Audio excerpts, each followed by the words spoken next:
performance-nya juga akan nambah, ya. Karena secara kesatuan ini sudah dalam bentuk klaster, ya. Jadi kalau misalnya kita beli mine, mungkin satu dulu gitu ya, mine untuk membackup, terus kemudian nanti berikutnya kita perlu lagi, kita tinggal stacking seperti ini, ya. Nah, karena sudah menggunakan teknologinya Nutanix, tidak ada perlu lagi kita migrasi data, meskipun ke depannya ya, ini nanti versi prosesornya juga akan berubah, ya, nggak perlu seperti itu. Oke, nah tadi udah disampaikan ya, ketika kita punya existing, ya, kemudian kita punya Nutanix, ya, bagaimana sih cara membackup-nya, ya. Nah ini kita punya business goal, ya biasanya ke business goal-nya itu yang paling sering dirasakan oleh operation adalah backup window ya. Di backup window-nya kalau misalnya workload-nya nambah gitu ya, itu menjadi lebih lama, ya, itu jadi problem ya. Apalagi kalau menggunakan traditional infrastructure. Kemudian biasanya kompleks ya, jadi mungkin backup policy-nya ya semakin banyak semakin kompleks karena yang di backup juga macam-macam ya, masing-masing mempunyai backup window sendiri, priority sendiri ya. Kemudian bagaimana ya kita bisa mengkonsolidasi ya, karena kalau kita menggunakan metode yang tradisional masing-masing punya dashboard-nya ya. Nah seperti ini. Ini pasti masing-masing punya dashboard-nya gitu ya. Ini baru dari sisi infrastrukturnya. Jadi sisi infrastrukturnya punya dashboard Windows, punya dashboard-nya virtualisasi, punya desktop-nya server, dashboard-nya storage. Jadi kompleks. Belum lagi nanti harus memanage backup policy-nya ya. Kompleks to manage ya. Udah pasti cost-nya tinggi karena masing-masing komponen ini perlu license ya, perlu maintenance ya. Kemudian backup speed-nya biasanya slow. Kenapa slow? Karena data dari sini ya di backup naik ke atas ya. Kemudian naik ke kalau virtualisasi dari virtualisasinya ya, terus lari ke backup mungkin media server, baru backup server backup server gitu ya, kemudian baru nanti ditaruh di tape atau ditaruh di Studios backup gitu ya. Nah itu jadi lama ya, belum lagi masalah restore ya.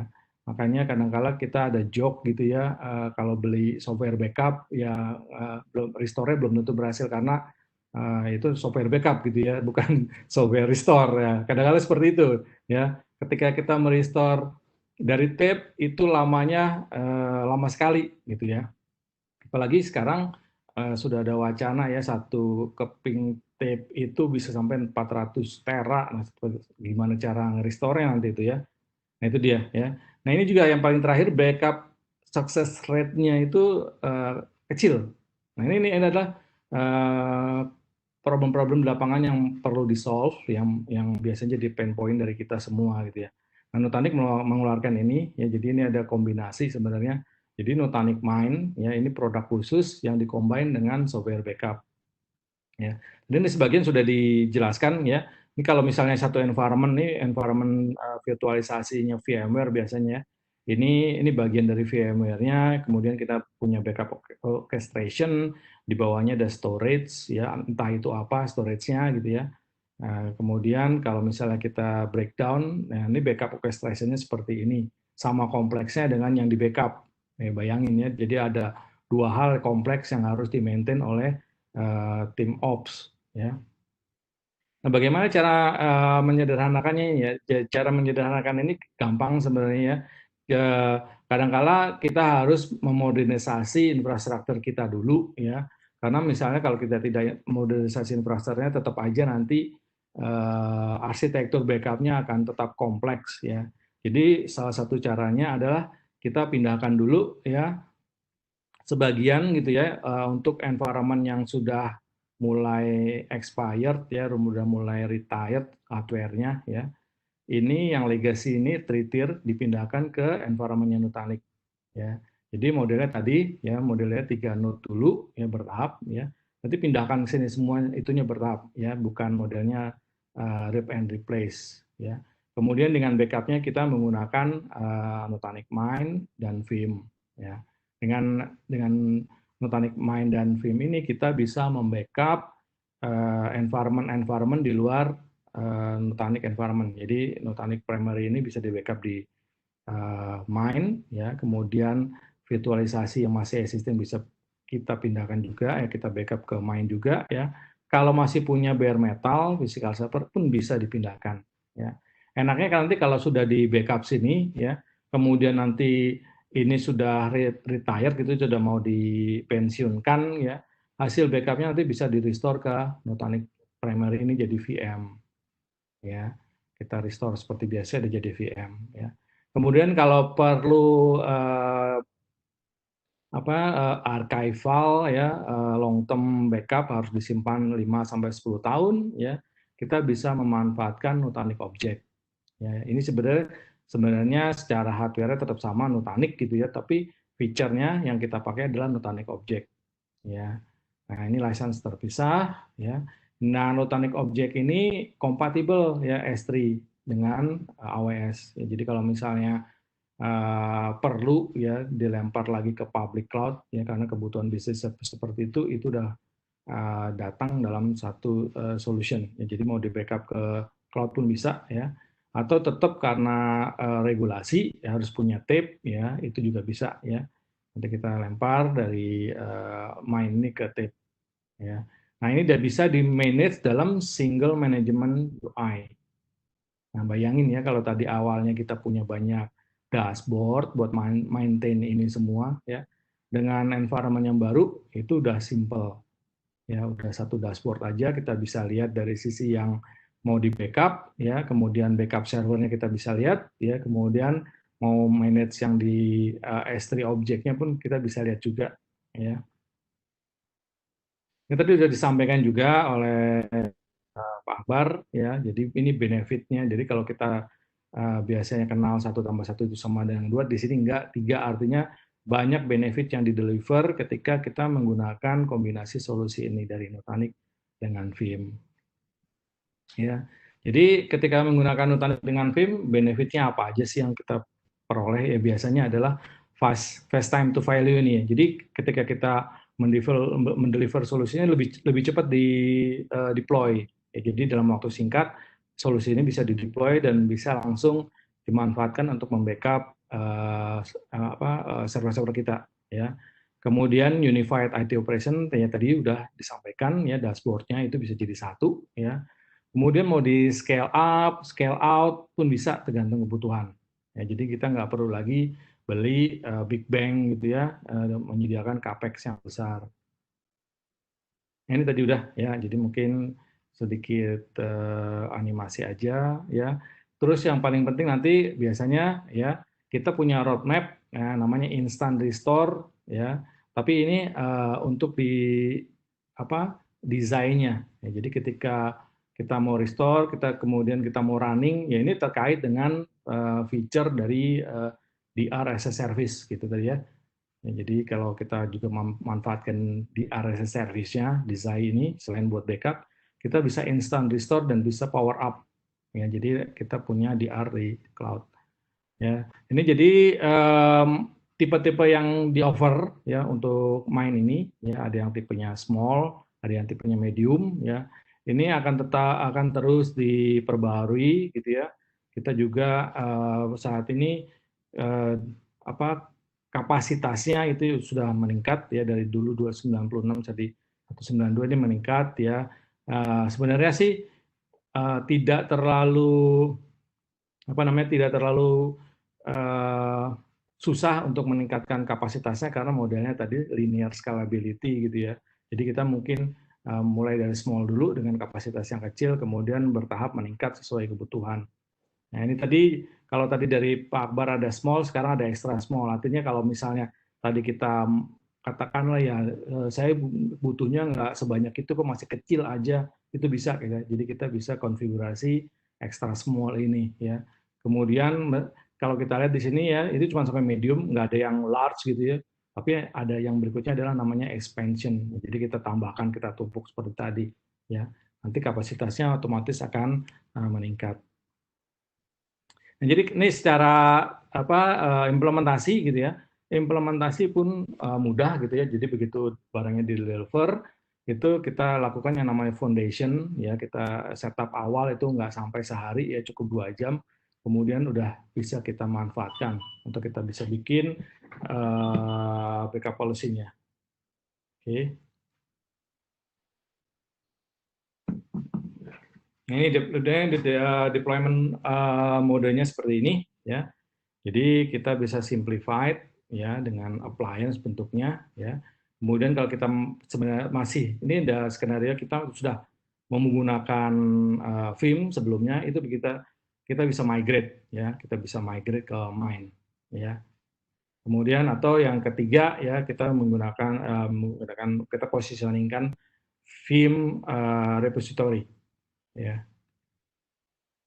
Nah, ini tampilannya ya. Tampilannya kalau udah biasa pakai Prism itu akan familiar ya, nggak perlu learning curve lagi buat belajar, kita udah biasa gitu ya. Jadi dari sini klasternya ya. Kemudian ini capacity optimization-nya ya. Berapa reduction-nya ya menggunakan saving ya, saving reduction-nya itu berapa ya. Yang diprotect berapa ya. Terus biasanya kalau backup itu yang paling penting adalah backupnya sukses atau enggak. Nah ini dia ya. Jadi kalau ada error atau apa backupnya fail gitu ya kita lihat bisa lihat di sini job statusnya ya. Kemudian kita lihat di sini capacity usage-nya seperti apa. Itu simple udah dalam satu dashboard ya. Kemudian untuk support ya untuk yang feature-feature Vim bisa open case ke Vim. Untuk feature-feature Nutanix bisa open case ke Nutanix ya. Nah di belakang kedua prinsipal ini itu saling sharing, saling kolaborasi untuk problem solving-nya. Ya. Itu aja dari saya. Mungkin kalau nanti ada pertanyaan kita bisa bahas lagi di sesi Q&A. Kembali ke Maria. Halo Mar. Oke, terima kasih Pak Petrus. Oke, berarti nanti untuk Q&A-nya akan kita laksanakan di akhir sesi dari setelah Pak Newin ya Pak. Oke, terima kasih Pak Petrus.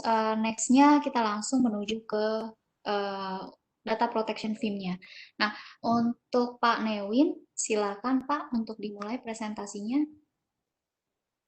Oke, sebentar saya share. Oh, diklik nggak mau ya? Saya nggak bisa share konten. Ya, saya change role dulu Pak. Oh, siap.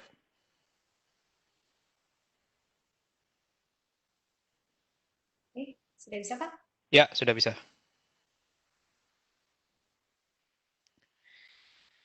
Oke, selamat siang Bapak Ibu sekalian.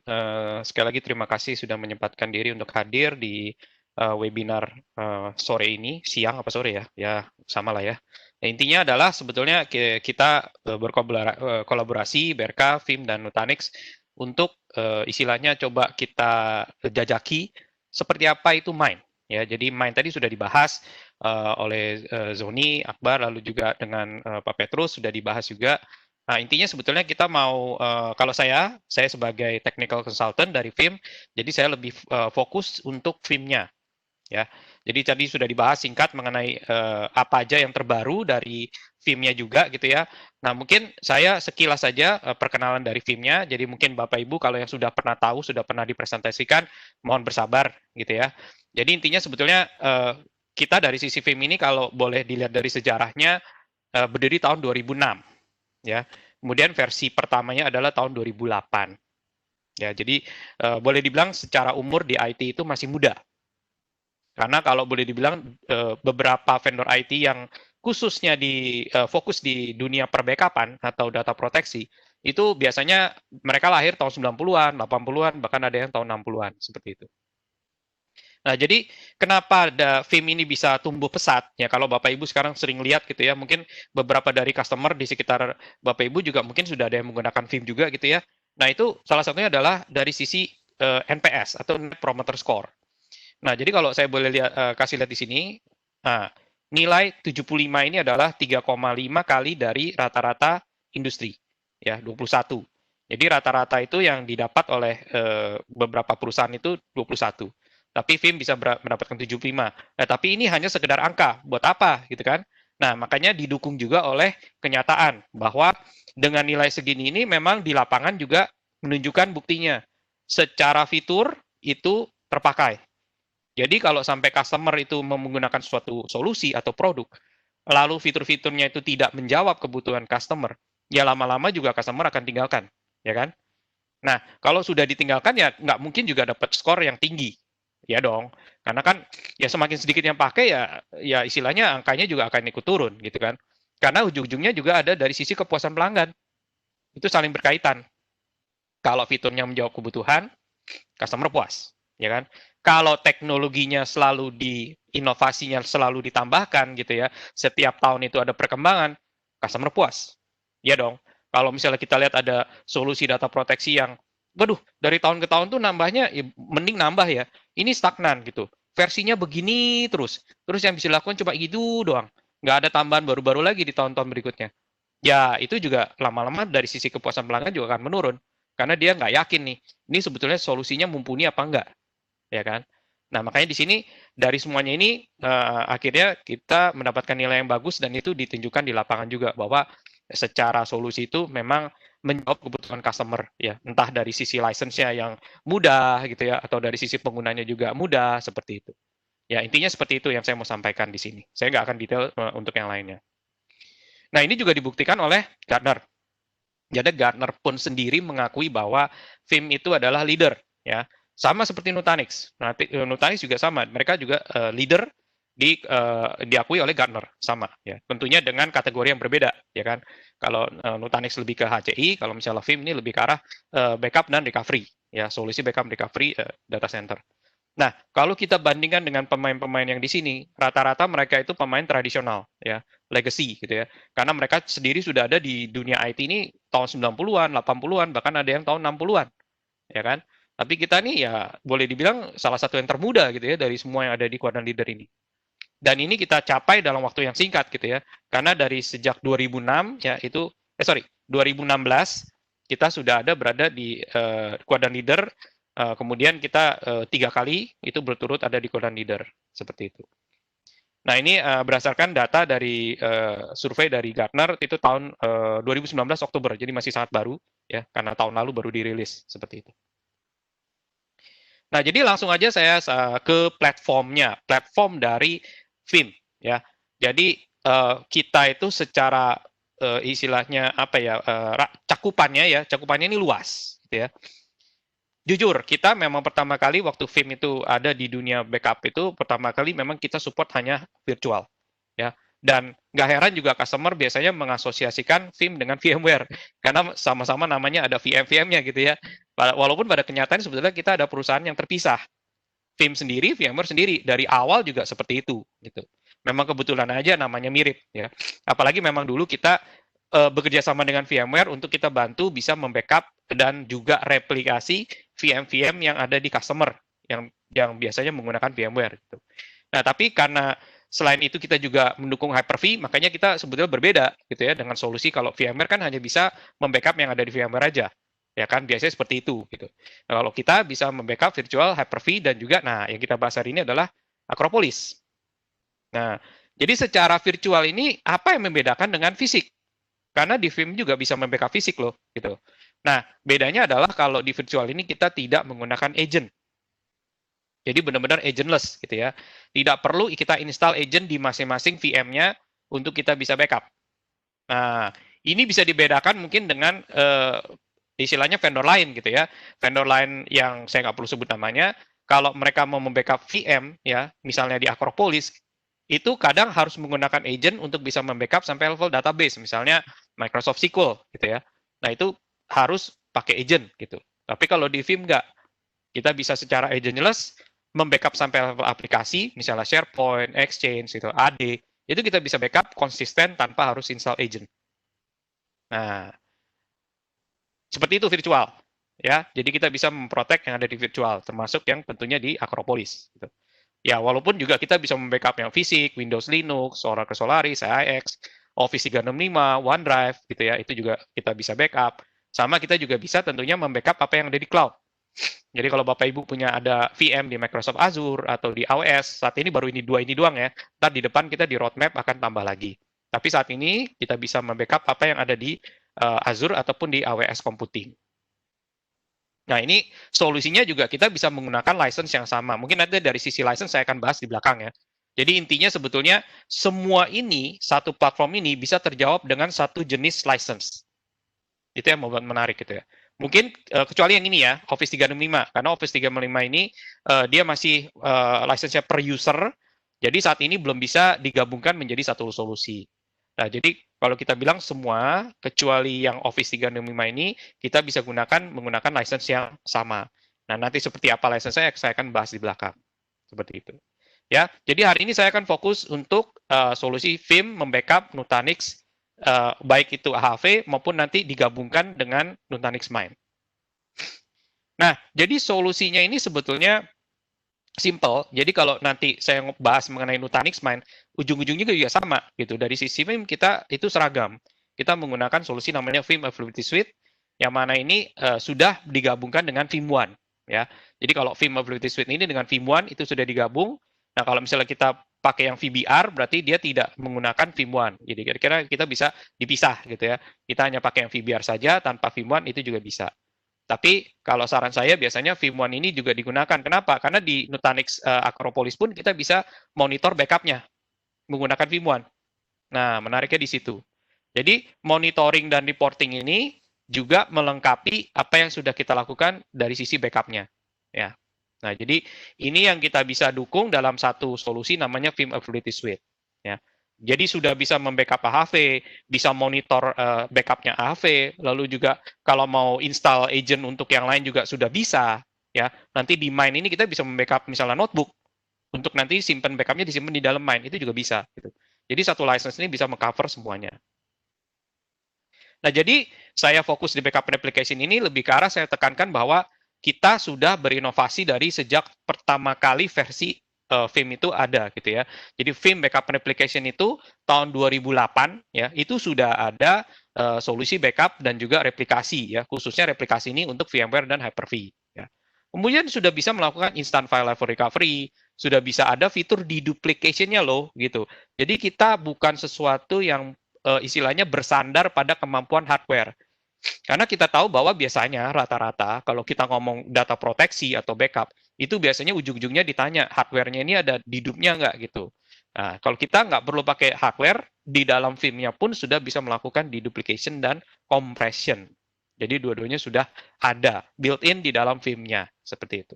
Jadi kalau hardware-nya pun tidak mendukung, baik itu dedup maupun kompres, tetap Vim bisa lakukan dedup dan kompres. Jadi jangan khawatir. Ya. Saya tidak akan bahas semuanya ini, ya. Intinya adalah per tahun lalu kita rilis yang namanya support terhadap object storage untuk menjawab kebutuhan customer. Kenapa arahnya ke object storage? Karena object storage ini dilihat sebagai investasi yang menarik. Untuk jangka panjang ini jujur jadi lebih murah ketimbang kita pakai storage yang konvensional. Ya. Apalagi kalau object storage ini kita ngomong yang di cloud. Wah, itu lebih menarik lagi. Kenapa? Karena pay per use. Apa yang kita mau simpan di sana, itu aja yang kita ditagih. Jadi kita bayar sesuai dengan penggunaan. Nah, itu yang menjadi nilai yang menarik kenapa kita mau invest ke cloud object storage. Ya. Misalnya tadi Pak Petrus bilang, oh kita ada misalnya untuk misalnya objek gitu kan, objek ini kompatibel dengan S3. Nah, itu yang dimaksud gitu. Di mana secara investasi itu untuk jangka panjang itu akan jauh lebih menarik dan lebih istilahnya cost-nya juga lebih rendah dibanding kalau kita pakai storage konvensional seperti itu. Nah, jadi per tahun ini ya 2020 bulan Februari kita rilis versi 10. Yang mana ini nanti di Nutanix Mine pun juga sama ya, nanti saya jelaskan gitu ya. Tapi ini saya bahas dulu untuk yang versi 10-nya di mana ada 3 fitur utama yang kita coba perkenalkan di versi 10 ini yang banyak sekali di-request oleh customer kita sebelumnya ya, karena kan beberapa dari fitur ini kita kembangkan sesuai dengan permintaan dari customer juga ya. Tentunya ada istilahnya survei ya di lapangan gitu. Mana yang kira-kira customer inginkan fiturnya di versi berikutnya. Kita selalu open gitu. Siapapun boleh menyampaikan pendapatnya. Misalnya, oh saya tertarik untuk membackup macOS misalnya gitu. Di Vim belum ada nih di Vim, bisa nggak gitu? Oh kita tampung pasti. Nah soal nanti istilahnya akan digabung dengan versi yang keberapa, tentunya tergantung dari R&D. Karena kita ada R&D-nya gitu ya. Istilahnya itu yang nanti akan membuat ekosistem dari si Vim ini semakin luas cakupannya. Dengan harapan ya balik lagi ke NPS tadi Pak, Bu ya. Jadi NPS ini nilainya bagus karena ya kita selalu berusaha untuk menjawab permintaan dari pelanggan supaya apa yang customer punya environment-nya itu bisa di cover. Seperti itu. Oke. Nah, jadi ada NAS backup, saya nggak akan bahas satu-satu ya, ada NAS backup, jadi kita sudah ada kemampuan di versi 10 untuk membackup NAS storage atau bisa membackup file sharing tanpa menggunakan protokol NDMP. Ya, saya nggak akan diskusikan kenapa bedanya segala macam, tapi intinya NAS backup kita itu tidak menggunakan NDMP, makanya secara performance itu akan lebih baik dan lebih bagus serta fleksibel. Ya, karena kalau NDMP ini harus di backup, lalu restore-nya harus di yang sama source-nya. Tapi kalau dengan NAS backup tidak perlu. Saya bisa backup dari misalnya Synology, saya restore-nya ke Buffalo, nggak masalah. Ya, jadi itu yang membedakan juga gitu. Ya itu sekilas saja ya, saya nggak akan terlalu detail. Kita bisa bahas di lain kesempatan. Lalu yang kedua adalah kita bisa melakukan sekarang instant recovery ke vSphere. Jadi kita bisa langsung arahkan backupan yang sudah ada ini ke ESX. Ya, entah ESX-nya mungkin ada di HCI, di Nutanix, atau misalnya kita ada standalone ESX, terserah. Gitu ya. Intinya adalah kita bisa langsung menyalakan hasil backup yang sudah Vim buat untuk dijadikan VM. Nah, jadi mempermudah kita untuk misalnya mau migrasi gitu ya, dari misalnya tadi notebook, saya backup, lalu saya langsung jadikan VM di vSphere, itu memungkinkan. Ya. Lalu yang ketiga adalah ada kemampuan dari S3 Object Storage yang bisa memampukan kita untuk di-lock. Jadi dikunci. Ya, dikunci di dalam arti kata hanya bisa dibaca, read only. Nah, jadi kalau read only itu kondisinya adalah dia immutable, alias tidak bisa dikutak-kutik atau diganti-ganti oleh siapapun dan apapun. Mau hacker kek, mau ada orang iseng kek, atau ada mau virus, ransomware, itu tidak bisa mengubah. Karena dia benar-benar di-set read only sampai batas waktu yang kita inginkan. Ya, karena ini bisa di-set. Mungkin setelah 10 tahun gitu ya, sampai 10 tahun. Nanti setelah 10 tahun dia baru bisa write lagi, baru bisa ditulis lagi. Seperti itu. Jadi ini adalah 3 fitur utama di versi 10. Ya, jadi NAS backup, instant recovery ke vSphere, dan juga ada object storage S3 yang lock ya, dan bisa di set immutable seperti itu.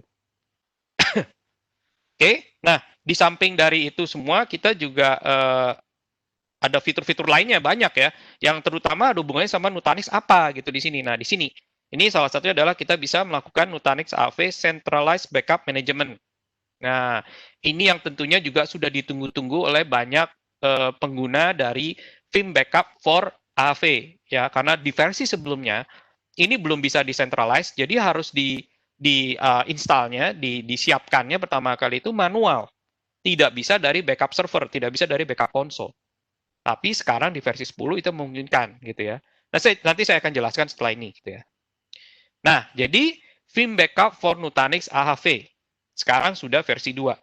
Jadi kalau tadi saya jelaskan lagi balik di sini ya, Nutanix AHV waktu versi pertama itu tidak centralized, tidak bisa di setting dari backup server. Harus dari langsung kita ke Prism manajemennya untuk create appliance. Ya, ribet seperti itu. Nah, maka di sini kita sudah di versi kedua untuk Nutanix AV.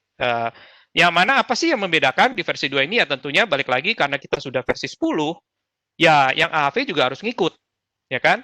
Ya harus sama-sama sejalan dong gitu, jangan sendiri-sendiri. Nah, jadi makanya di versi 2 ini kita sudah support versi 10, kemudian juga backup recovery-nya juga lebih baik, manajemennya tentunya pastinya lebih improve, performance juga ada, optimization-nya juga.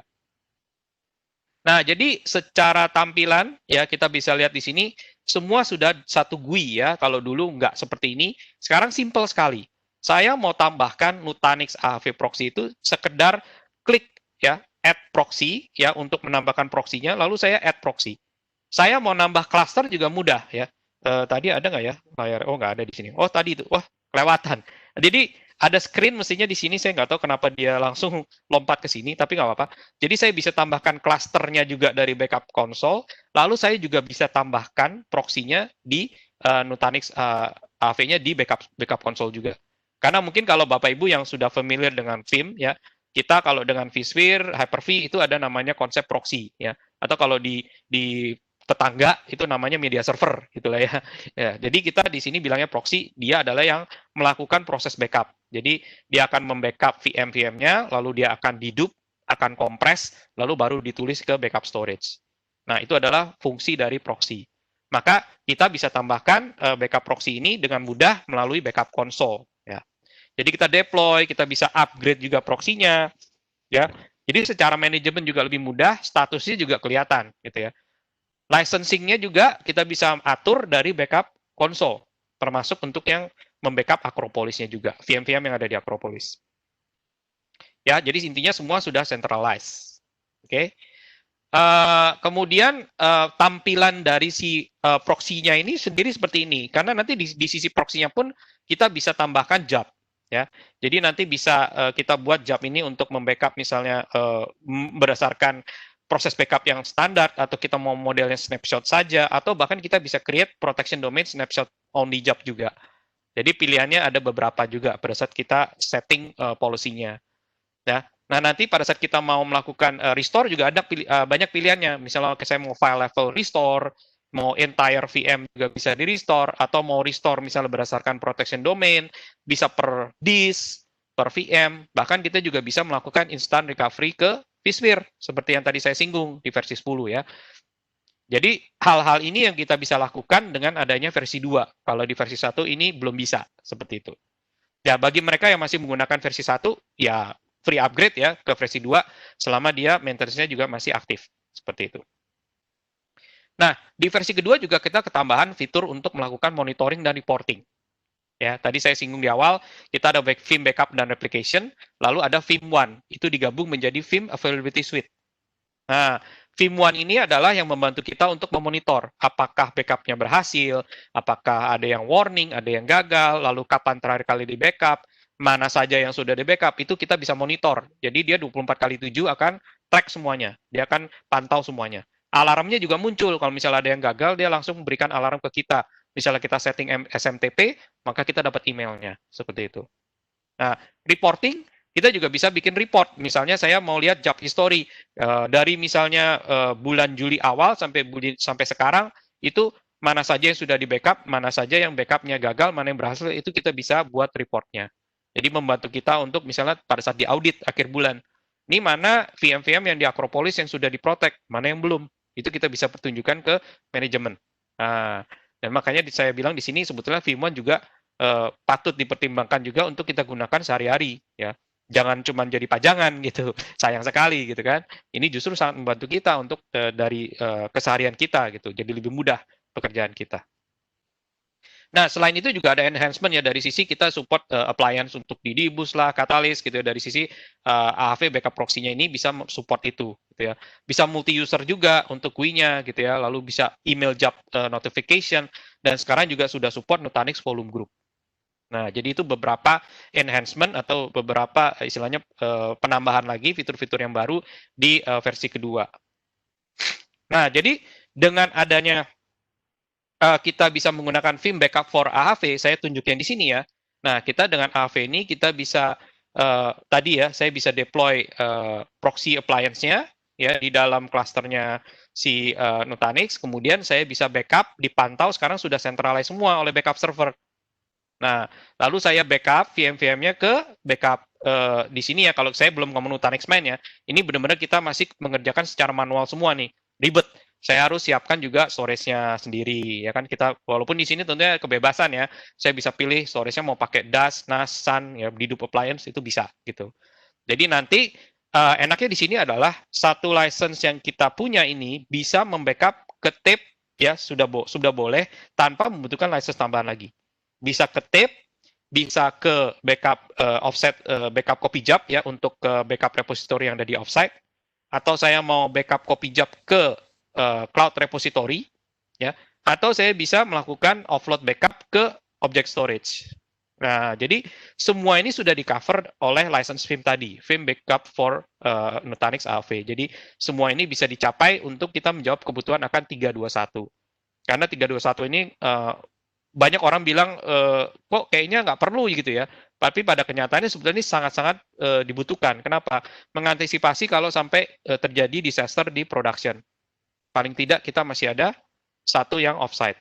Nah, itu penting gitu ya. Jadi kalau saya sarankan ini tolong dipertimbangkan bagaimana kita bisa mencapai hal tersebut. Nah, jadi kalau ini secara cepat aja ya. Jadi kalau satu kan ini kita bisa backup, kita proses backupnya lokal, ya, kemudian ditulis ke tape, lalu tape-nya kita simpan ke gudang. Nah, ini adalah cara tradisional, ya, yang mana ini banyak orang juga masih pertimbangan memakai tape. Nggak ada salahnya, ya. Walaupun ada orang bilang, oh tape itu akan lambat laun akan disingkirkan oleh disk segala macam. Pada kenyataannya enggak.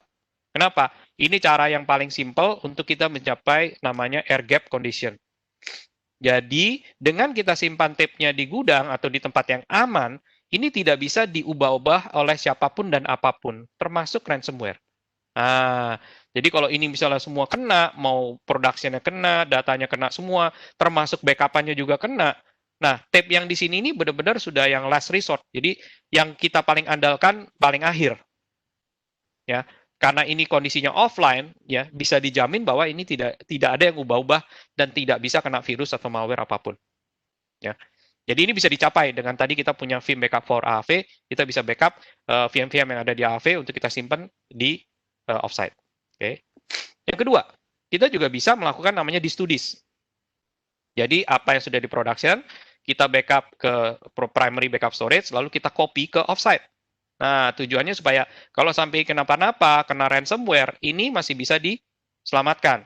Nah, di sini ada tulisannya nih, kalau kita sudah selesai proses backup copy-nya, maka kita bisa putus koneksinya antara si primary dengan secondary, entah itu manual atau bisa pakai script. Supaya ini dia kondisinya air gap, sama kayak tape tadi gitu. Tape-nya ini disimpan di gudang, tapi kalau di sini kita pakai ya storage to storage, kita copy backup-nya. Jadi nanti dia otomatis akan terputus atau kita manual, kita putus, maka kalau sampai ini kena malware atau kena ransomware, ini aman. Seperti itu. Ya. Cara ketiga, kita juga bisa manfaatkan yang namanya service provider punya storage. Ya. Jadi mereka sudah menyediakan cloud repository, kita modelnya sewa. Jadi kita menghindari harus invest infra. Ya. Kita nggak perlu beli storage khusus, hanya untuk simpan backupan. Ya. Kita modelnya sewa aja ke service provider. Nah, ini ada beberapa service provider di Indonesia yang kita sudah kerjasama. Ya, saya ambil contoh, misalnya satu adalah dengan Setagrid, gitu ya. Setagrid sudah siapkan cloud repository-nya, kita tinggal langganan ke mereka. Ini kita siapkan untuk menjadi offsite backup. Ya, jadi kalau ada apa-apa di production kita, masih kita bisa restore dari cloud. Seperti itu. Ya, tentunya ini nanti mesti dipikirkan juga tentunya bandwidth ya. Karena kan harus mengcopy backup-nya ke offsite. Nah, itu bandwidth-nya butuh berapa besar. Ya.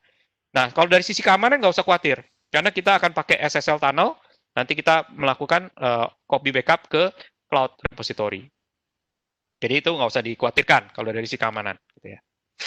Nah, menariknya di sini adalah kita bisa set supaya backupan yang sudah terdelete di production, di backupan yang di cloud itu tetap aman. Dan kita bisa set mau berapa hari. Nah, ini janjian kita dengan cloud provider. Misalnya, saya mau bikin di sini contohnya 14 hari atau 2 minggu. Jadi, seandainya di production kita backup-nya sudah tidak ada, file backup-nya terhapus, yang di cloud itu masih tetap ada, aman, selama 2 minggu ke depan. Ya, misalnya hari ini terhapus gitu. Itu masih aman selama 2 minggu ke depan. Jadi, kita masih bisa kembalikan lagi, restore lagi hasil backup-an yang lalu-lalu. Ya, sampai 14 hari contohnya di sini gitu. Kemudian yang terakhir tentunya kita bisa melakukan namanya copy backup ke object storage. Ya, jadi object storage ini bisa misalnya S3 compatible yang bentuknya hardware juga bisa on-prem, tapi ya kita sarankan sebetulnya kita bisa copy atau bisa archive ke object storage yang di cloud lah gitu ya, supaya kan kita bisa pay per use ya, misalnya Amazon S3, Azure Blob atau IBM Cloud Object Storage itu yang kita support saat ini seperti itu. Ya. Nah, jadi kita bisa pilih mau salah satu dari 4 itu atau mau beberapa dari 4 itu terserah. Tapi itu semua sudah tidak membutuhkan license tambahan dari Vim. Nah, itu yang perlu ditekankan. Oke, nah jadi yang terakhir ini yang keempat tadi adalah kita sudah bisa melock apa yang backup-an yang sudah kita simpan di object storage. Ya, jadi khususnya untuk Amazon S3 kita sudah bisa di immutable, bisa di set dikunci, tidak bisa ditulis, hanya bisa dibaca saja. Jadi kita bisa memenuhi aturan main 321 dengan lebih aman, dengan lebih mudah. Kalau tadi kan kalau backup copy ke storage yang di offsite kan harus pakai script atau manual di cut gitu kan. Nah, kalau ini nggak usah, ini udah kayak worm gitu ya. Write once, read many. Itu kayak kita punya dulu, zaman dulu saya tahu di HP itu ada produk WOM, sekarang juga masih ada kali ya. Jadi kita tulis di CD yang sekali ditulis udah selesai, nggak bisa dikutak-kutik lagi. Jadi itu sudah kondisi aman, tidak bisa diubah-ubah lagi seperti itu. Nah ini sama. Jadi kita sudah bisa menggunakan object storage untuk kita simpan backup-annya di situ. Nah, jadi saya bahas saja sekali lagi untuk licensing fee bagi Bapak Ibu yang belum tahu bahwa licensing fee ini kita sifatnya adalah universal license atau VUL. Jadi ini sama yang digunakan dengan di Nutanix Mine, sama persis ya. Yang mana ini sifatnya kalau kita bisa pilih mau kita pakai license sendiri bisa atau mau pakai langsung bawaan dari Mine juga bisa ya. Intinya adalah ini yang membuat license dari Veeam ini unik. Di mana sifat dari license Veeam ini portable. Arti kata bahwa kita bisa transfer license ini digunakan untuk workload yang berbeda-beda. Jadi dengan satu license kita bisa pindah-pindahkan sesuai dengan pemakaian kita. Ya, misalnya hari ini saya membackup notebook OS-nya Windows. Ternyata besok notebooknya ini sudah menjadi VM di Nutanix AHV. Nah, kita bisa pakai license yang sama sekarang untuk membackup VM yang ada di Nutanix AHV. Tanpa kita harus beli license tambahan lagi. Ya ngapain dong, kalau gitu kita punya banyak license-nya, padahal ya yang kita backup sebetulnya ya kita ubah aja, migrasi gitu. Atau kita nggak mau backup lagi yang lama, kita mau backup yang baru. Bisa. Nah, jadi itu yang membuat sebetulnya license dari Veeam ini menarik. Ya. Nah, lalu kita juga tekankan bahwa pembelian untuk license ini sifatnya adalah subscription ya. Di sini subscription, satu bundle minimum. Ya, jadi harus minimum satu bundle isinya 10. Nah, ini kalau kita ngomong bukan Nutanix Mine, karena kalau Nutanix Mine, kalau di bundle dia tadi sudah dibahas oleh Pak Petrus juga bahwa ada yang 250, ada yang 500 gitu ya.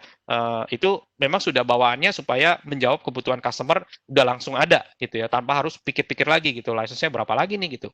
Nah, itu sizing-nya sudah sesuai dengan spek hardware-nya seperti itu. Nah, jadi bedanya ini saya ada sekilas saja. VUL ini menariknya adalah kita bisa portable ya. Bandingkan dengan license Veeam dulu mungkin Bapak Ibu kalau sudah menjadi customer Veeam dulu ya, dulu mungkin pakai VMware atau Hyper-V, ada yang namanya per socket. Ya. Nah, bedanya apa per socket dengan sekarang yang kita arahnya sudah ke VUL semua? Ya, sekali lagi kita lebih praktis. Kalau VUL ini kita bisa pindah-pindahkan sesuai dengan peruntukan. Bisa backup fisik, bisa backup cloud, bisa backup NAS, bisa backup AHV, bisa backup macam-macam gitu ya. Ini dengan satu license bisa ditukar-tukar pemakaiannya gitu. Kalau ini nggak bisa. Dia hanya bisa on-prem doang gitu ya, nggak bisa pakai untuk backup cloud, dan hanya bisa VMware dan Hyper-V tok, tidak bisa Acropolis gitu. Makanya saya berikan ini sebagai informasi sebetulnya gitu aja sih. Arahnya semua ke VUL juga. Nah, ini membawa kita ke Nutanix Mine ya. Jadi Nutanix Mine dengan Veeam ini jujur kata memang secara solusi ini kita kembangkan supaya secara hardware dan software ini bisa ngobrol dengan baik ya. Jadi dari awal ini kita kerjakan sama-sama, kita bentuk sama-sama. Jadi secara infrastruktur, secara best practice itu sudah kita set dari awal. Jadi sudah istilahnya pakem lah gitu. Nah jadi di sini sekali lagi saya jelaskan lagi bahwa satu keuntungan menggunakan Mine adalah kita single management ya. Jadi single management UI ini membackup apapun di sini.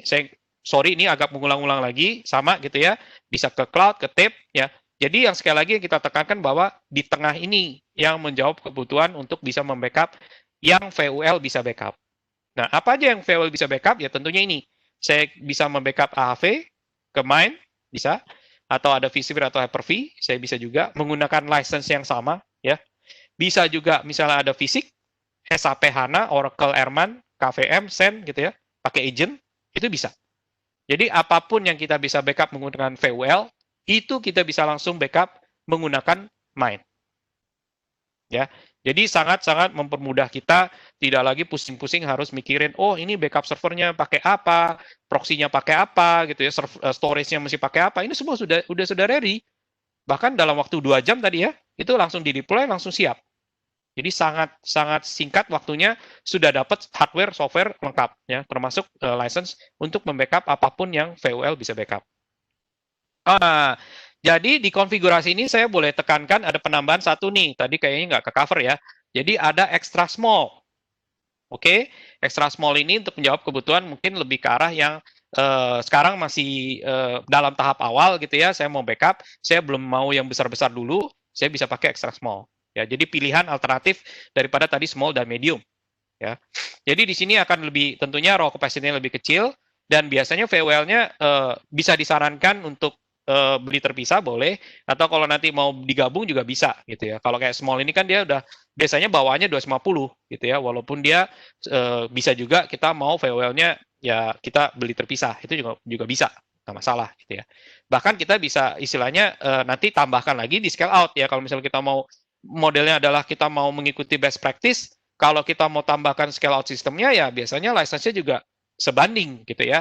Tapi ya kalau misalnya nggak mau dia 250 terlalu besar, terlalu banyak, kita juga bisa custom, nggak usah khawatir ya. Itu bukan suatu paksaan ya. Nah, jadi saya boleh bandingkan ya versi satunya Mind ya, sekarang semua sudah versi 2 aman ya. Jadi nggak usah khawatir Bapak Ibu. Sekarang mau pakai Mind yang versi kedua ini semua sudah ya, sudah pakem versi kedua doang. Ini hanya informasi bagi mereka yang mungkin masih ada yang sudah pakai Mind versi 1 gitu ya. Bedanya apa sih sama versi 2? Nah, sekarang tentunya dengan versi 2 kita sudah versi 10 ya, VBR-nya atau Vim Backup RAM Replication-nya. Jadi sudah bisa membackup NAS ya. Kemudian sudah support namanya XFS block cloning. Karena ini dimanfaatkan untuk melakukan nama Synthetic Full tapi dengan ukuran kapasitas incremental. Jadi menghemat backup storage. Nah, jadi di versi 2 ini sudah memungkinkan. Nanti ukurannya jadi lebih kecil tuh pemakaian storage-nya untuk menyimpan backup untuk jangka panjang. Seperti itu. Karena nanti full backup yang sintetik ini ukurannya hanya sebesar incremental. Gitu. Nah, kemudian juga sekarang kita support ya di versi 2 kerjasama main dengan Lenovo ataupun dengan HPE. Nah, jadi bisa selain alternatifnya dengan NX ya, selama ini yang kita lakukan, kita juga bisa dengan Lenovo AX atau dengan HPE DX. Seperti itu. Nah, jadi sebagai summary-nya, rangkumannya bahwa kita support dengan Nutanix HV versi 2 ini bisa deploy dari konsol, ya, kalau dulu nggak bisa instant recovery ke vSphere, Vim1 reporting sudah bisa restore dari protection domain atau user creator snapshot, bisa sekarang schedule active full, kalau dulu nggak bisa ya, versi 1. Ya. Kemudian versi 10 juga mencakup NAS backup, instant recovery, XFS block cloning, tadi sudah saya sampaikan. Nah, availability ini lebih ke arah kalau misalnya kita masih versi 1 mainnya, kita bisa lakukan upgrade ke versi 2 dengan mudah. Ya. Tapi jangan khawatir kalau sekarang Bapak Ibu yang baru tertarik sekarang, ya nanti otomatis pasti dapatnya yang versi 2. Baik itu yang NX maupun yang HX dan, Lenovo maupun yang HPE. Seperti itu. Nah, mungkin sekilas dari saya, jadi lebih ke arah menekankan secara Vim itu solusinya dengan AHV seperti apa, ya sudah versi 2. Kemudian di Mind itu sama sebetulnya. Jadi nanti kita dapat AHV-nya juga sudah versi 2, backup and replication-nya versi 10, ya. Kemudian nanti sudah langsung dapat satu solusi hardware dan software untuk kita terima dalam waktu kurang dari 2 jam, itu sudah siap kita gunakan untuk membackup apapun yang VWL support. Misalnya ada Windows Server, ada Linux Server, notebook, mau cloud kita mau backup itu juga bisa, mau pakai Acropolis di backup itu juga bisa semua. Jadi satu solusi mengcover semuanya seperti itu. Mungkin sekarang sesinya tanya jawab, saya mungkin bisa lihat sebentar. Ada pertanyaankah di di kolom chat? Halo Pak Newil, ada Pak. Oke. Di sesi Q&A ini ada beberapa pertanyaan nih, beberapa udah bantu jawab sama Pak Petrus. Oh boleh, ha? Ada pertanyaan yang belum terjawab. Vim backup di cloud, di slide tertulis IBM Cloud termasuk. Tapi secara lisan disebutkan bahwa Azure dan AWS. Yang betul yang mana ya Pak? Oh, jadi gini, IBM Cloud itu sebagai object storage yang kita support. Ya, bukan sebagai computingnya. Ya, jadi tolong dibedakan.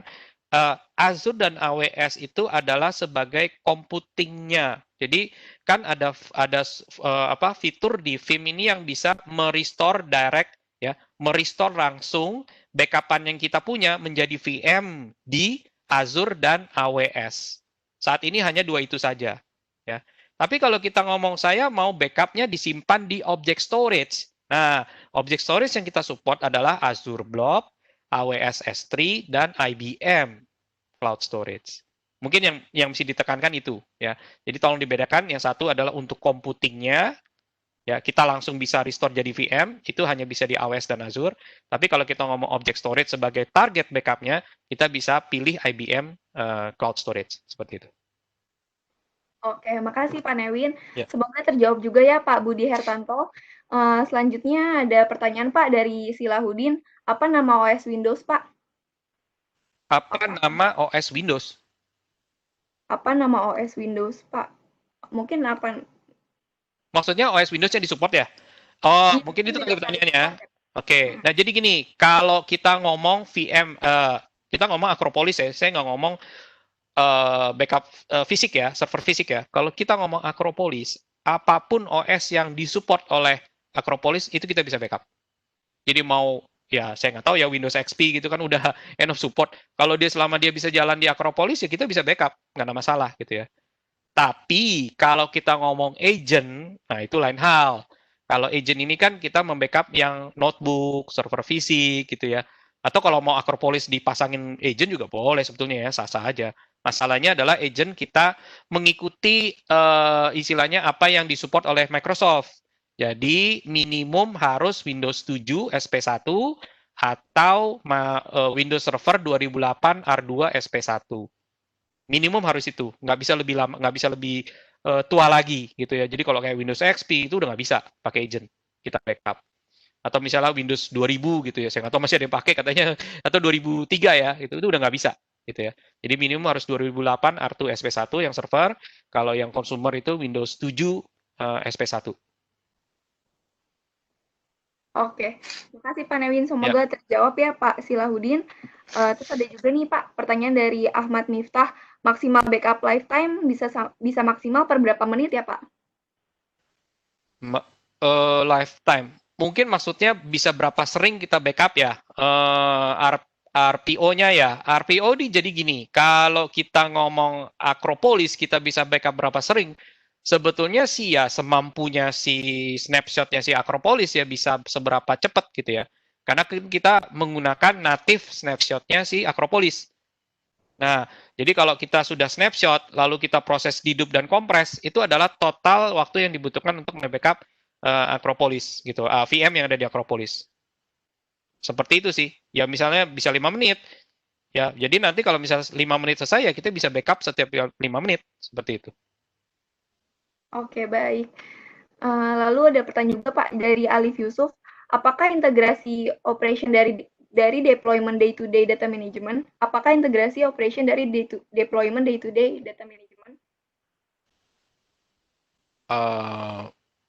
Kayaknya saya kurang paham. Maksudnya,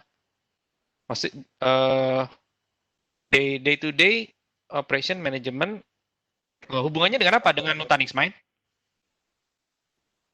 Nggak ditulis ya Pak. Mungkin untuk Pak Alif Yusuf boleh kita unmute dulu ya, biar bisa langsung tektokan. Gimana Pak Alif?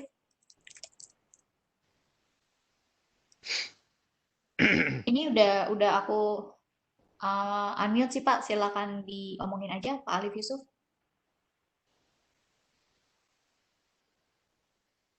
Halo Pak. Halo Pak.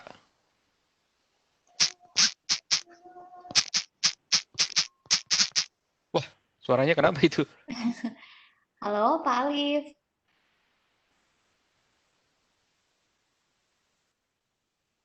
Mungkin pakai headset kali ya. Kalau pakai headset coba dilepas dulu deh Pak. Karena suka error kadang-kadang.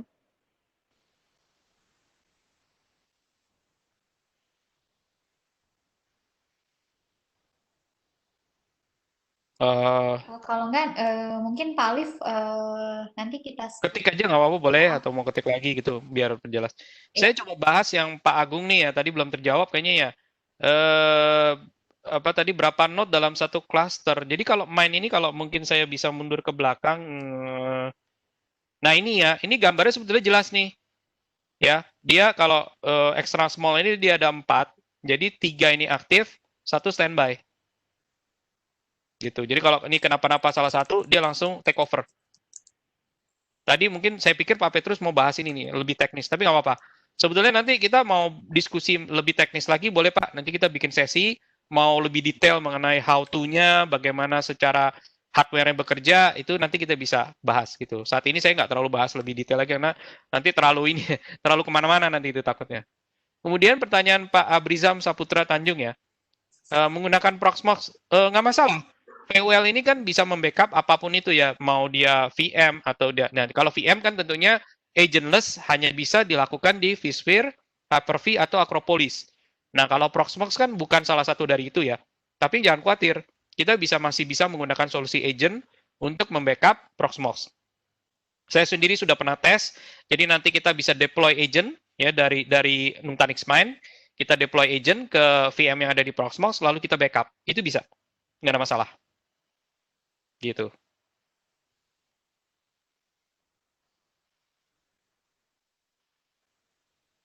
Oke, baik.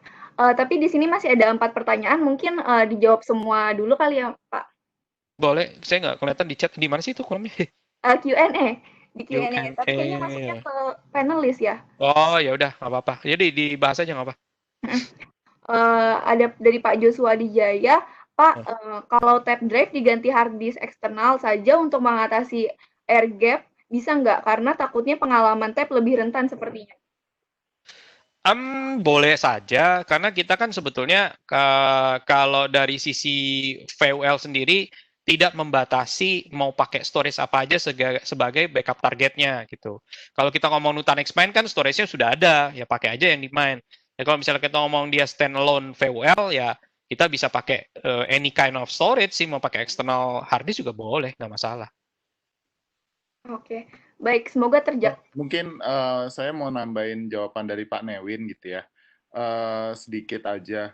Untuk dari tadi dari pertanyaan dari Pak Joshua, perkenalkan dulu saya Niko as a Alliance Manager di PT Berkah Daya Perkasa. Untuk tape, misalkan kita ganti dengan hard disk eksternal, tadi yang sudah seperti disampaikan Pak Newin, bahwasannya kita bisa menggunakan external storage. Tadi sudah disampaikan kita bisa backup ke NAS gitu ya, atau object storage-nya Nutanix sendiri gitu ya. Nah, untuk hard disk eksternal sendiri yang perlu diperhatikan adalah speed backup dari hard disk eksternal itu sendiri. Jadi kalau misalkan di backup-nya ke hard disk eksternal yang bentuknya adalah USB port, speed-nya ditakutkan nggak ngejar gitu. Jadi kalau misalkan mau pakai hard disk, kita bisa gunakan external storage seperti NAS ataupun object storage gitu. Terima kasih. Terima kasih, Pak Niko. Ya, betul sekali. Saya setuju dengan itu ya. Karena antara bisa dengan bagus atau enggak, itu biasanya nggak sejalan gitu ya. Belum tentu yang bisa itu bagus ya. Ya bisa ke external hard disk, tapi nanti ujung-ujungnya kita komplain kan. Ini kenapa lama banget backupnya gitu. Nah, jadi tapi sebaiknya gitu kan menggunakan yang lebih mumpuni gitu seperti NAS gitu ya. Ya masih lebih baik lagi mungkin pakai KNAP gitu ya, 4 drive, 8 drive gitu ya. Misalnya gitu. Kalau misalnya memang harus gitu. Atau ya kalau kita sudah memang satu solusi dengan Mine itu sudah bisa di backup ke situ semua ya why not juga karena kan kapasitasnya sudah tersedia besar ya. Nah, ini udah bisa cover boleh dibilang banyak sekali gitu. Oh, ini saya bisa lihat nih Q&A-nya, sorry baru bisa dibuka nih sebentar. Apalagi ya? Baik, akhirnya.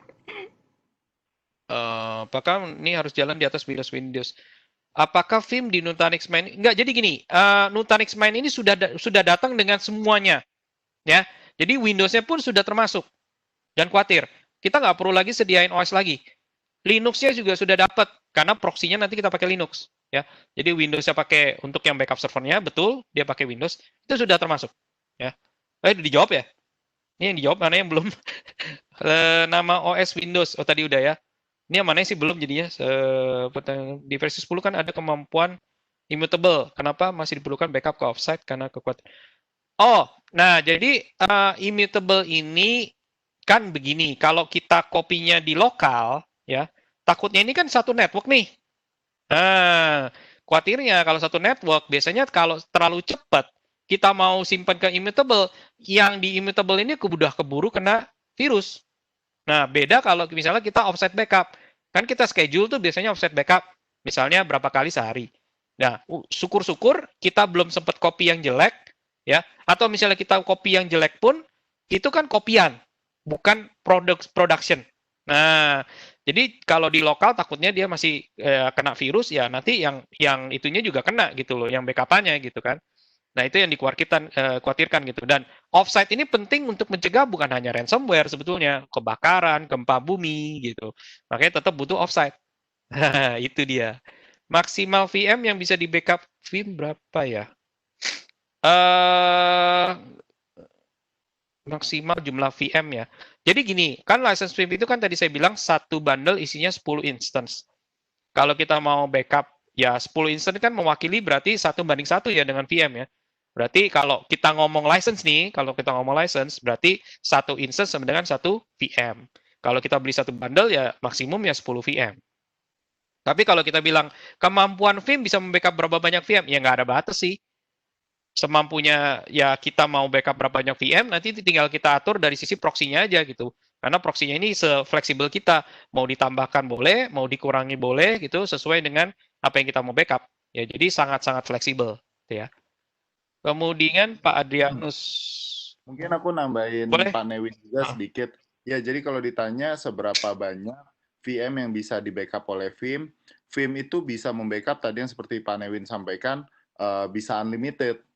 Gimana caranya? Nah, kalau kita lihat dari configuration Nutanix yang ada di presentation ini, artinya kita bisa mulai dari extra small sampai scale out system. Nah, dengan scale out system ini nanti kita bisa perbanyak yang tadi Pak Newin sampaikan juga ada proxy.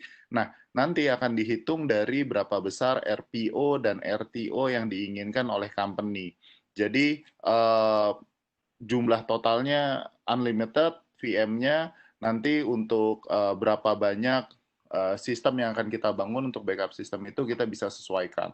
Jadi nanti bisa jadi backup servernya atau proxy servernya tadi yang Pak Newin bilang bisa jadi lebih dari satu tergantung berapa banyak VM-nya gitu ya.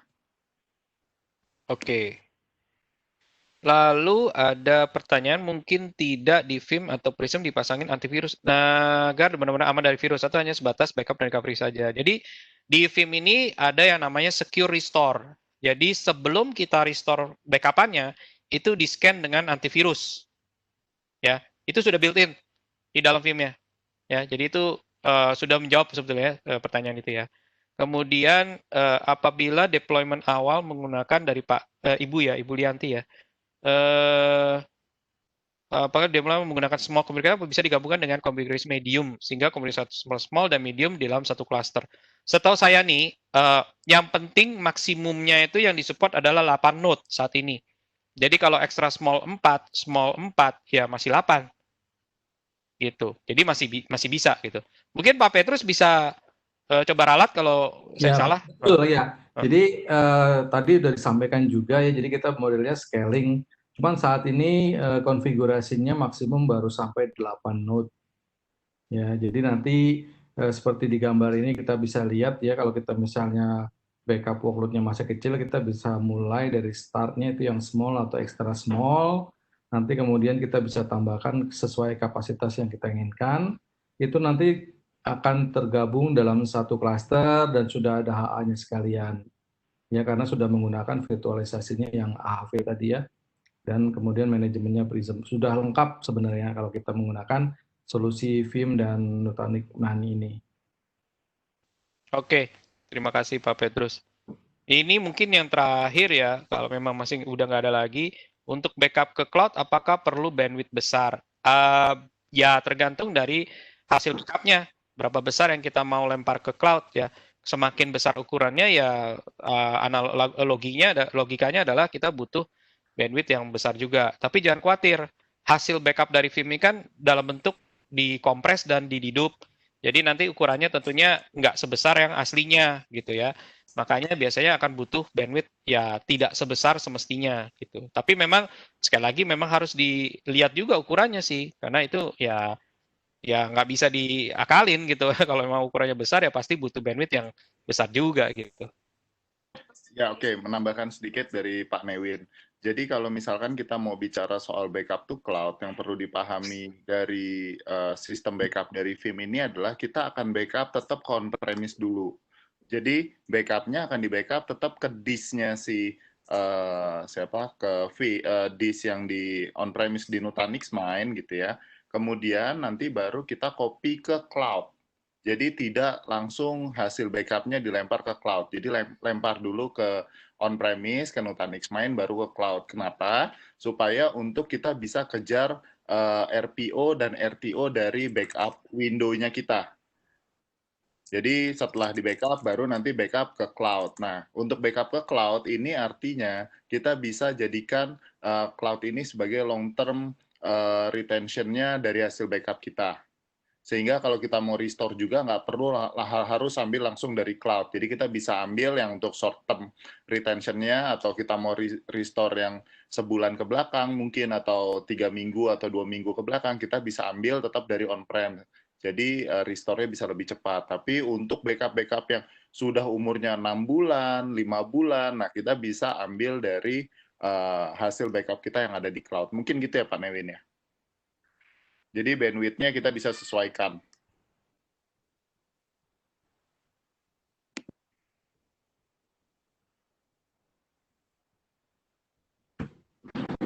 Dewi?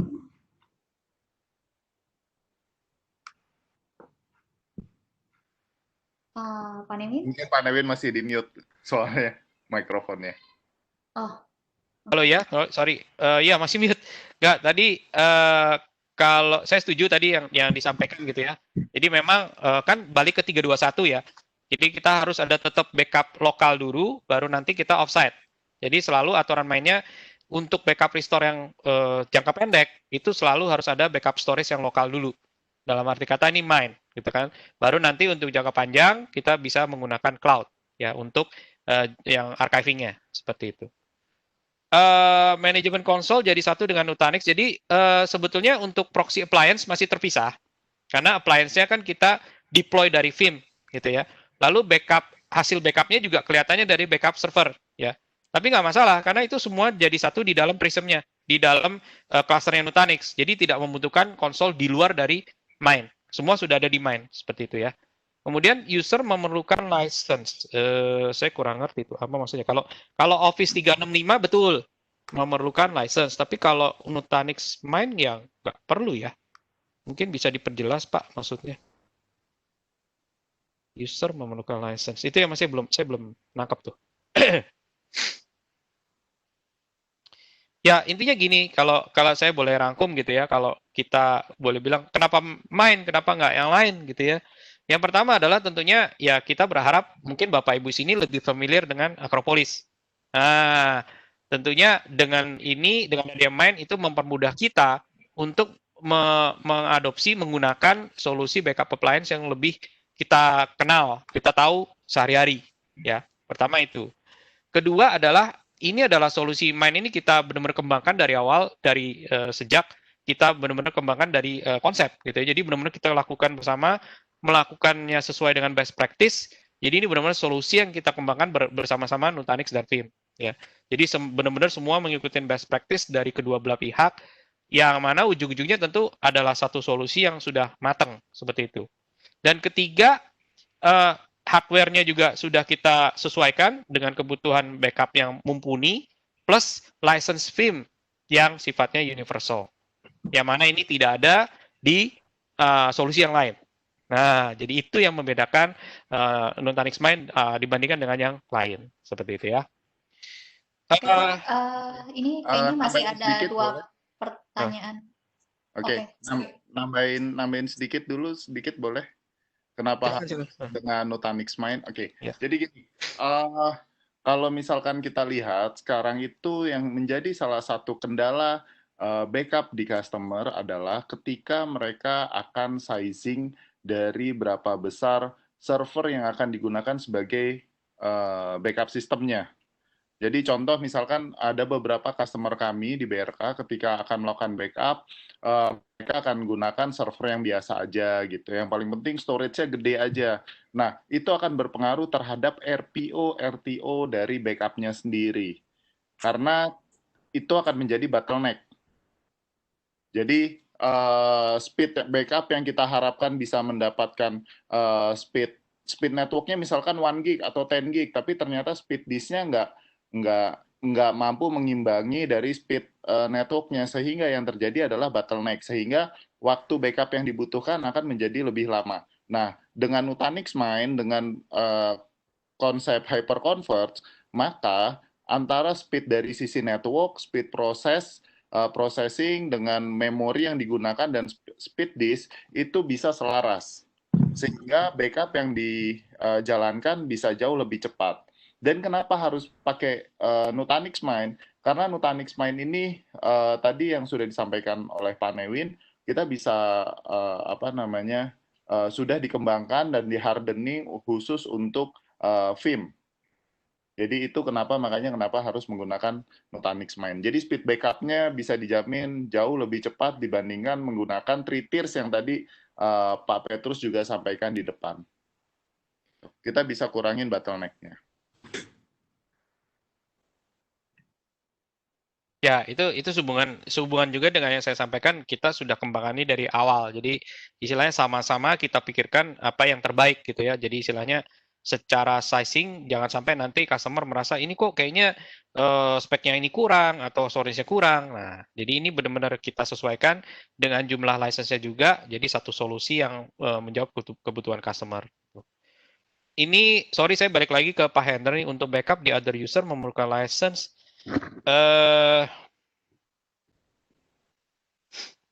Pak Niko mungkin bisa bantu nih, maksudnya apa ya? Mungkin lebih ngerti gitu. Yang mana, Pak Newin? Pak Hendra, ini pertanyaan di Q&A. Oh, iya, saya juga kurang paham nih apa kalau untuk user memerlukan license. Jadi mungkin ini asumsi saya, kalau misalkan Pak Hendra bisa menjelaskan lebih detail lebih baik gitu ya Pak Hendra. Nah, untuk user memerlukan license, ini user apa dulu? Karena yang kami backup adalah dari sisi server. Nah, kita nggak hitung dari berapa banyak user yang akses server tersebut, atau misalkan kita akan backup dari PC atau notebook user, tidak. Jadi backup sistem ini akan memiliki environment sendiri, dan yang dihitung tadi yang seperti Pak Newin cerita gitu, salah satunya adalah menggunakan Vim Universal License ataupun dengan socket license. Jadi seperti itu, atau kita hitung ada berapa banyak physical servernya, berapa agent yang akan digunakan. Jadi user tidak perlu license, kecuali nanti yang mau kita backup adalah misalkan kita mau backup Office 365, karena Vim ini juga mampu untuk melakukan backup Office 365. Nah, untuk Office 365 sendiri, cara backupnya adalah licensing-nya kita hitung berdasarkan berapa banyak user yang akan di backup dari Office 365. Itu mungkin asumsi saya gitu, Pak Newin. Oke, ya semoga, noted katanya, berarti kayaknya betul. Pak Newin sama Pak Petrus, ini ada pertanyaan lagi, 2 pertanyaan lagi, untuk ini support untuk Proxmox atau tidak, dan licensing-nya bagaimana? Tadi bukannya udah ya, belum ya? Oh. Ya, itu udah dijawab. Yang Proxmox sudah ya? Udah. Ya. Oh, oke. Mungkin masih kurang. Halo. Kenapa? Ya, gimana? Jadi kayaknya beliau Pak Aprizam belum jelas bagaimana backup Proxmox. Oh. Jadi aku nambahin sedikit dari Newin gitu. Jadi yang dimaksud untuk backup Proxmox, kalau VMware itu kita akan backup, kita akan connect ke vCenter servernya, sehingga kita bisa baca seluruh struktur dari virtual environment-nya mereka. Begitu juga Hyper-V, itu juga Nutanix. Nah, untuk Proxmox ini, kita tidak backup Proxmox-nya, tapi yang kita backup adalah setiap VM yang running di atas Proxmox. Dengan cara, di setiap VM yang running di atas Proxmox, kita install agent. Jadi, Vim tidak melihat lagi Proxmox secara keseluruhan atau Proxmox sistemnya, tapi yang dilihat oleh Vim adalah VM-VM yang running di atas Proxmox. Jadi, kita akan install agent di setiap VM-nya. Nah, kalau dari sisi licensing-nya nanti pakainya per VM agent ya Pak Newin, atau seperti apa? Untuk apanya, sorry? Untuk license-nya Pak. Oh iya, per instance juga kan, tapi nanti instance-nya hitung VM ya. Cuma bedanya kalau yang Acropolis dia agentless, kalau yang Proxmox ya agent base. Tapi sama, satu VM, satu instance. Kalau Vim sendiri sudah bisa backup kontainer belum ya Pak? Jadi kita kerjasama dengan kalau kita ngomong Kubernetes ya, kita bisa backup dengan namanya Kasten.io. Berarti nanti custom IO-nya itu yang akan connect ke Kubernetes ya gitu ya Pak Newin? Iya, betul. Oke, nanti Vim-nya ngobrol dengan custom IO-nya itu ya. Iya. Oke, Oke, mudah-mudahan Pak. menjawab Pak Aprizam. Ini ada satu pertanyaan lagi, pertanyaan terakhir dari Pak Irwansyah. Jika sebelumnya menggunakan hypervisor lain yang open source dan migrasi ke Nutanix, apakah bisa dibantu support dari pihak Nutanix sampai running well? Itu dari BRK sendiri juga bisa melakukan migrasi sih Pak. Jadi nanti bisa kita support juga. Apa ada pertanyaan lagi? Oke, nanti mungkin konsepnya untuk membackup dari virtualization open source ke other virtualization, kita perlu lihat dulu virtualization-nya apa, karena ada beberapa metode migration-nya. Yang pertama, kalau misalkan mereka other virtualization-nya tidak disupport oleh Vim, maka kita bisa gunakan VM-VM yang running di hypervisor yang free itu kita anggap sebagai physical server, sehingga nanti setelah di backup oleh Vim, nanti akan di-convert menjadi virtual machine yang bisa running, misalkan contoh di VMware. Nah, itu nanti kita tinggal restore aja dalam bentuk VM di apa namanya di VMware infrastructure-nya gitu.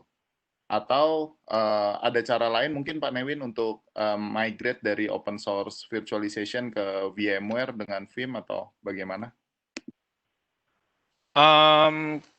Kalau kita ngomong tadi open source ya, kalau open source memang biasanya kayak ambil contoh kayak VM gitu ya. Ya betul, itu kayak kita seperti kayak punya Proxmox juga sama gitu. Jadi nanti kita install agent seperti itu. Betul. Oke, thank you Pak Newin.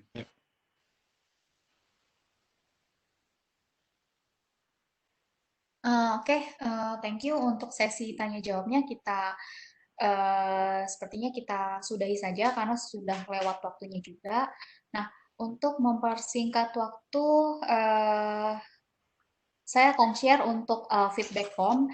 Mohon bantuan Bapak Ibu sekalian untuk pengisian feedback form ini. Tujuannya untuk mendapatkan voucher yang kita sudah bahas dari awal tadi. Oke, saya share linknya terlebih dahulu.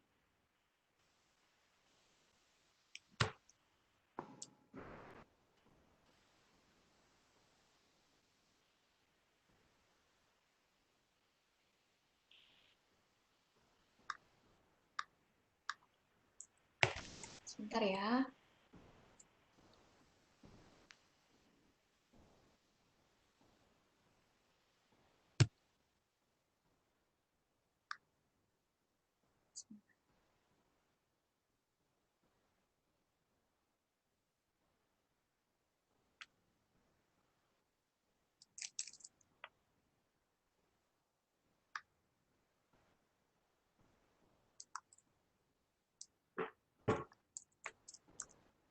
Silakan diklik linknya untuk diisi feedback formnya. Terima kasih.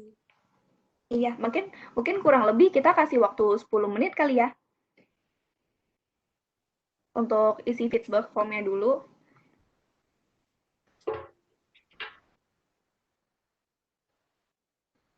Kalau dalam pengisian ada yang bermasalah atau terkendala, silakan diinfoin aja ke panelis biar kita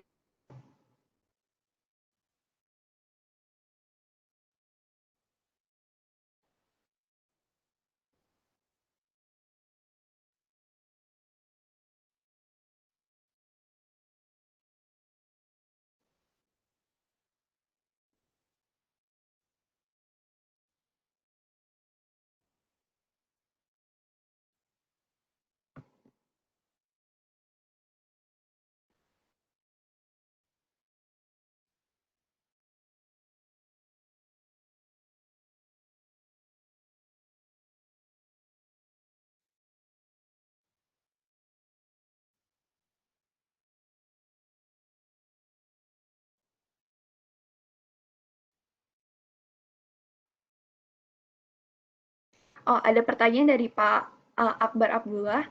Recordnya dikirim ke email ya.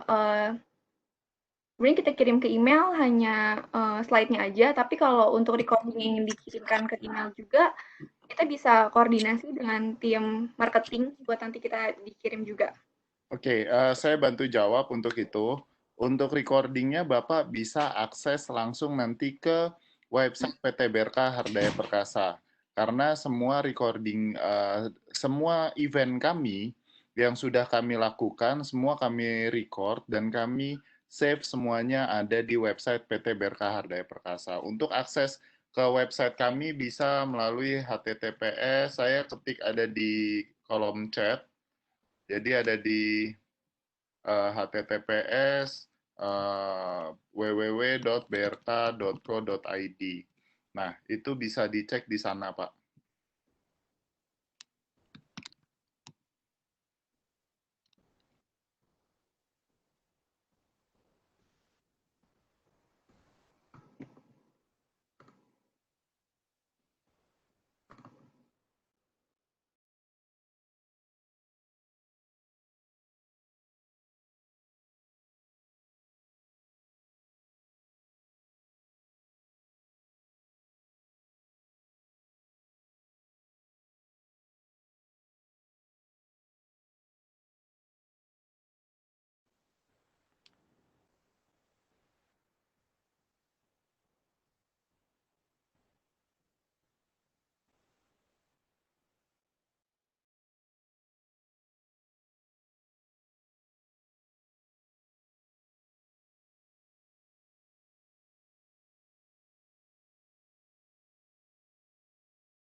Oke, Bapak Ibu, ada yang belum selesai?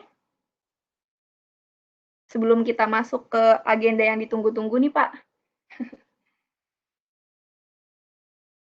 Dan, ayo ada lagi yang belum? Kita tungguin kali ya sampai 2 menit lagi ya.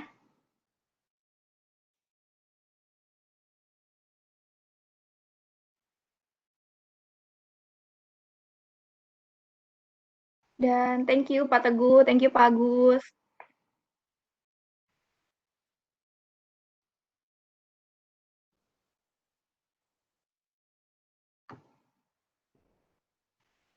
Dan juga Bu, terima kasih Pak Joshua.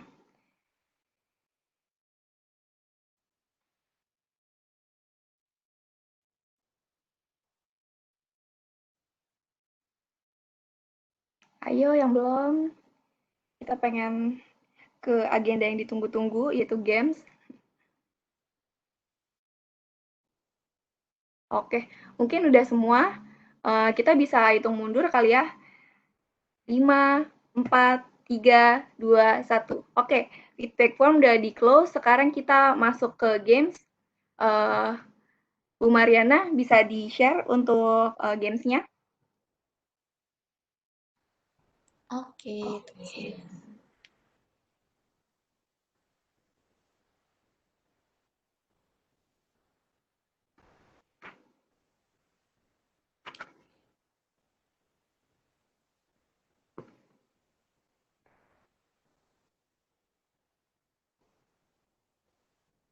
Kira-kira ada yang bisa nebak kita pengen main games apa? tadi panelisnya terakhir di Pak Newin ya? Call of Duty. Salah, Pak Agung. Pak Newin, sorry, bisa dibalikin ke saya? Bentar, itu dari menu partisipan ya? Reclaim. Lah, yang mana ya? Di share konten sih harusnya. Share konten. Share konten.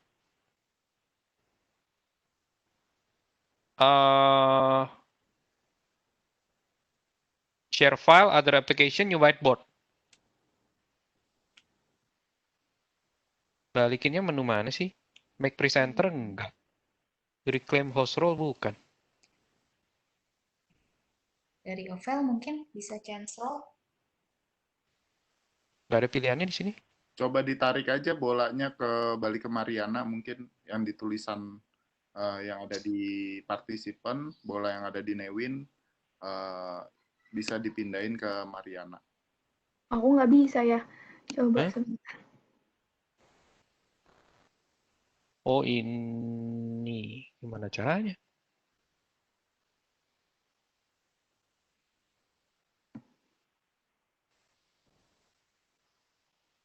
Make presenter. Oh, klik kanan. Ya, klik kanan dulu. Oh, cuma segitu. Oke, udah ya. Oke, apa udah bisa? Oke.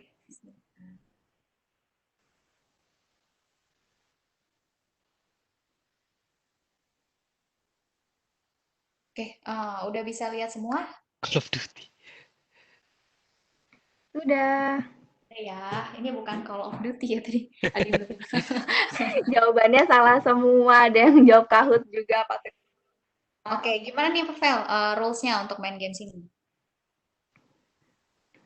Nanti sama Mariana akan di-spin untuk yang hasil akhirnya itu akan yang jadi pemenang gitu ya. Nah, yang pemenang itu dapat berapa? Dapat 100.000. Ini untuk 5 pemenang. Nah, lumayan banget kan tuh. Bisa makan malam pakai GrabFood. Jadi nanti dari teman-teman, Bapak Ibu yang sudah isi feedback form-nya itu bisa mendapatkan voucher OVO, kemudian voucher GrabFood, sorry, dan kemudian ini ada games lain. Jadi Bapak Ibu untuk 5 orang bisa mendapatkan tambahan voucher GrabFood senilai Iya, 100.000 jadi total 200.000 ya. Iya, jadi kita langsung putar aja ya. Ini dari Bapak Ibu yang sudah hadir dan mengisi feedback form. Oh iya, dan di make sure Putar aja juga ya. nomor yang terdaftar, nomor Grab kan ya? Iya, oke. Oke, selamat Pak Sasongko Hernowo. Apa masih di lokasi? Ovel bisa Pak tolong Sasongko check-in? boleh di replay di chat box kalau ada. Bisa tolong di check-in aja, Vel, di partisipan listnya. Boleh. Wait ya. Iya, ada yang bilang hangus. Bentar, gimana sih? Oh, gini. Sasongko.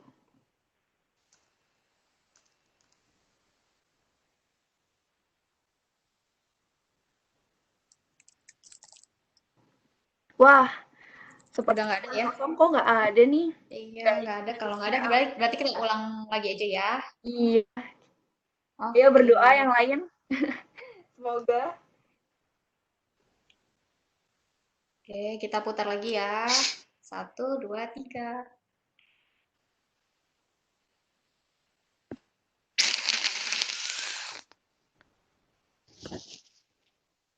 Iya, tadi yang sebut hangus malah dapat Pak Nodi Oh Herlianto. iya.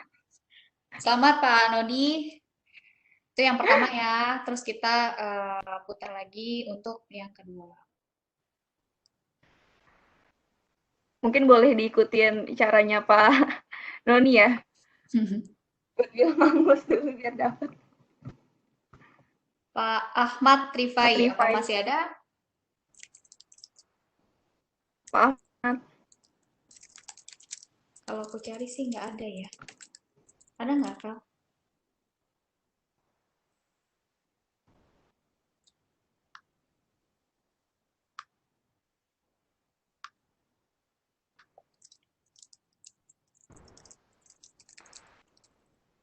Halo, Vel?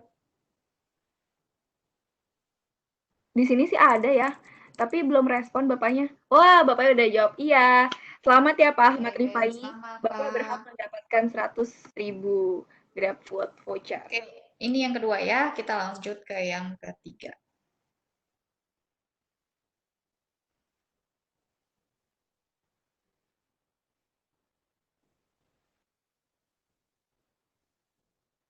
Selamat Pak Iwan Suryono. Apa masih di tempat, Pak Iwan? Pak Iwan, sebentar. Angus, Pak Agung Reza bilang Angus. Masih ada nih, tapi kita tunggu Bapaknya respon dulu. Pak Iwan, kira-kira apa masih di tempat?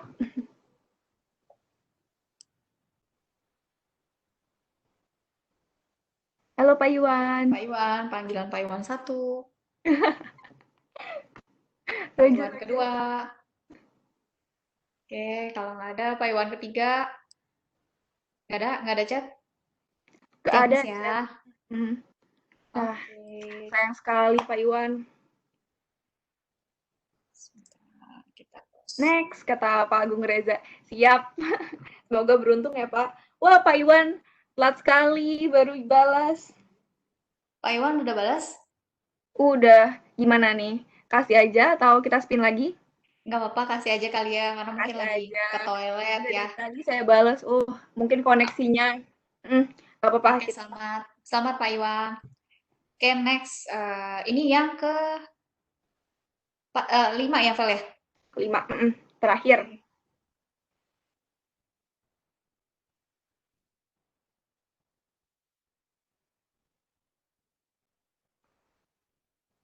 Oke, selamat Pak Ariandi Sulaksana.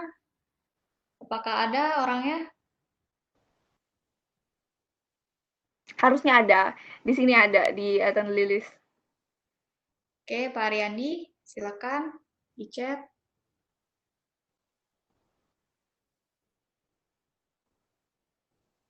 Sudah Ahmad Rifai, nomor yang ada Grab-nya atas nama Ahmad Rifai. Siap, Pak. Siap, nanti kita kirimkan besok ya, Pak. H+1 habis acara. Oke, Pak Ariandi juga sudah balas. Oke, berarti sudah 5 ya tadi ya. Apa sudah baru 4 orang? Udah 5. Oke deh kalau gitu. Ada yang bilang baru 4 orang. Yang pertama kan gagal. Aku nggak ngitungin lagi. Boleh satu kali lagi kali ya? Nggak apa-apa.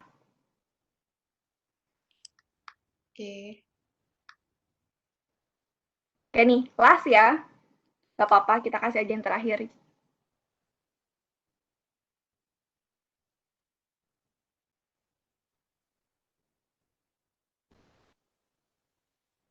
Irwansyah Sitorus terakhir. Pak Irwansyah. Harusnya ada nih.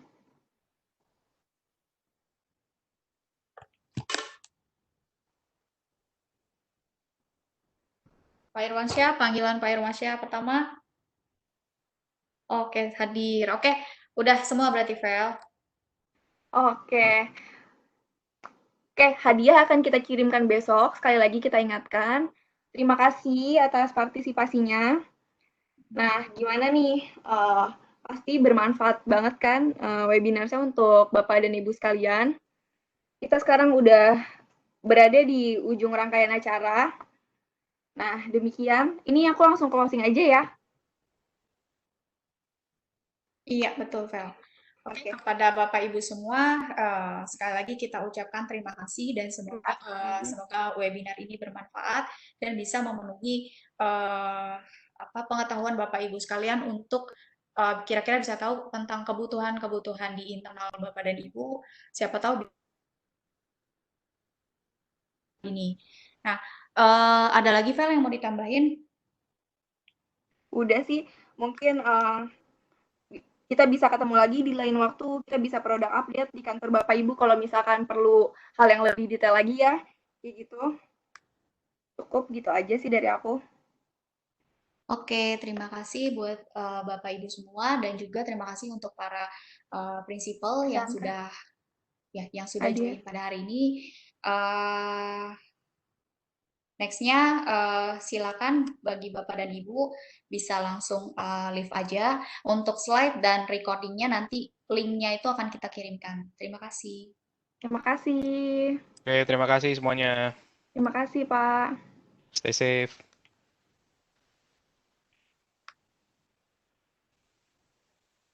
Terima kasih semuanya. Thank you.